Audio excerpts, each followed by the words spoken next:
2 Tawarikh 8. Beberapa usaha Raja Salomo. Setelah lewat 20 tahun, selesailah Salomo mendirikan rumah Tuhan dan istananya sendiri. Maka Salomo memperkuat kota-kota yang diberikan Huram kepadanya dan menyuruh orang Israel menetap di sana. Lalu Salomo pergi ke Hamat Zoba dan menaklukkannya. Kemudian ia memperkuat Tadmor di padang gurun dan semua kota perbekalan yang didirikannya di Hamat.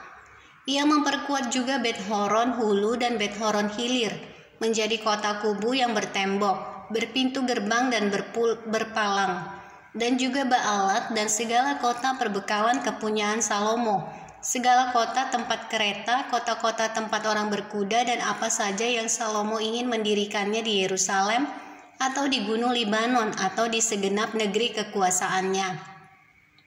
Semua orang yang masih tinggal dari orang Het, orang Amori, orang Feris, orang Hewi, dan orang Yebus yang tidak termasuk orang Israel, yakni keturunan bangsa-bangsa yang masih tinggal di negeri itu dan yang tidak dibinasakan oleh orang Israel, mereka yang dikerahkan Salomo untuk menjadi orang Rodi.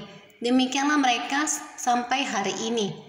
Tetapi orang Israel tidak ada yang dijadikan budak oleh Salomo untuk pekerjaannya, melainkan mereka menjadi prajurit atau perwira pasukan berkuda, atau panglima atas pasukan kereta dan pasukan berkuda.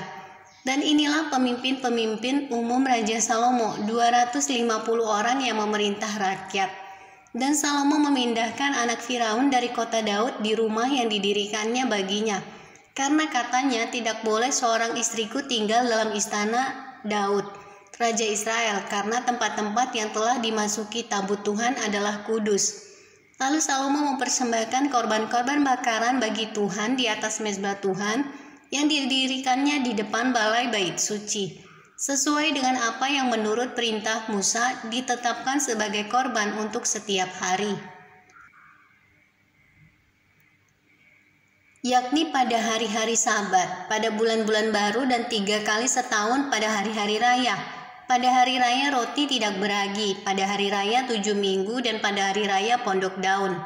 Dan menurut peraturan Daud ayahnya, ia menetapkan rombongan para imam dalam tugas jabatan mereka.